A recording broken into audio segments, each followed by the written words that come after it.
তোমার ছেলে তো বিদেশ থেকে আসতেছে, ছেলেরে দেখা আবার আদিক্ষেতা বাড়ায় দিও না।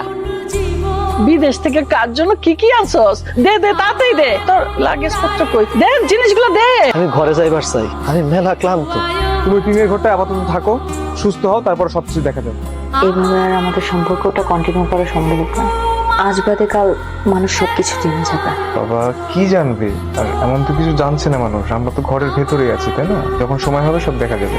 লিমন বৌমা, ছি, তুমি তুমি কেমন করে পারলে তোমার জামার সাথে আমার বেমানি করতে? লিমন তোর না আপন ভাই, তুই কি করে পারলি? আমরা দুজন দুজনকে ভালোবাসি, হয়ে গেছে, এখন কিছু করার নেই।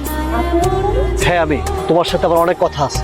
আমি এখন আপনার বউ না, আপনি এখান থেকে যান, মানুষজন দেখলে খারাপ বলবে। দাঁড়াও, কে কি ভাবলো সেটা দেখা আমার ইচ্ছা নাই। তুমি আমার কথা জবাব দাও, তুমি আমার কেন বিদেশ পাঠাইলা? এত বড় মিথ্যা অভিনয় কইরা আমার দেশে এমনি কি দেখলা? তুমি আমার সৎমার পোলা, আমার ছোট ভাইয়ের সাথে পরকীয়া করতে গিয়ে ধরা খাইলা। ধরা খাইতে তুমি বিয়ে করছো, আজকে তুমি কইতেছো আমারে নিজে মুখে সরে যাইতে। তুমি বিদেশ যাওয়ার আগে তুমি আমার যে কথা কইছিলা, আমি সে কথা কেমনে করে বলি? এইভাবে মন খারাপ করে বসে থাকলে হবে বলো? তুমি একটা ভালো সৎ ছেলে, দেখবা আল্লাহ চাইলে সবকিছু সুন্দর করে সাজিয়ে দেবে আমাদের। অন্ধকার জীবন থেকে একটা সুন্দর সুখের সংসার ফিরে আসবে আমাদের। তুমি এসব নিয়ে চিন্তা করো না তো।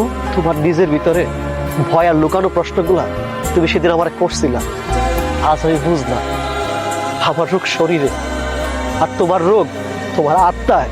তুমি তো জানো যে পোলাটা অসুস্থ, বিদেশ থেকে কার লেগে কি নিয়ে আইছে না নিয়ে আইছে এই কথা ওরা কইতে গেলা কেন? তোমার হৃদয়ের মধ্যে কি একটু দয়া মায়া নাই? অসুস্থ হইলে কি সব মাপ? মাপ বা মাপ না, আমি তো এমন কথা কইতাছি না। আরে সে তো আমাকেই ছেলে।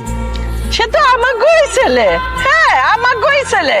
সেটা তোমার ছেলে, আমার না, আমার সতীনের ছেলে। আমার ছেলে হলো লিমন, যারে আমি পেটে ধরছি, আমার আদরের সোনা ময়না ছেলে লিমন। কখনো আর এই কথাটা বলবা না, বুঝছো?